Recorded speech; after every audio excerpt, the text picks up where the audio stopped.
वैकुंठाचा कारभार चालना, एकल्या विठुरायाला हो संसार पेलना. निघाली गणकुमारी ती भक्ताच्या माहेरी, सावलीच्या पवलाले विठूच्या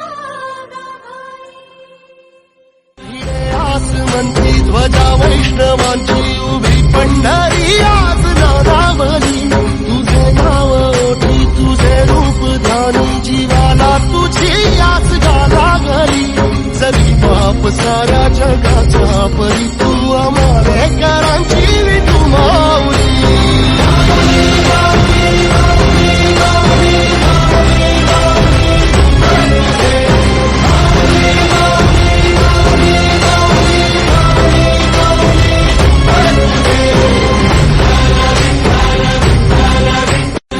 आसमंती ध्वजा वैष्णवांची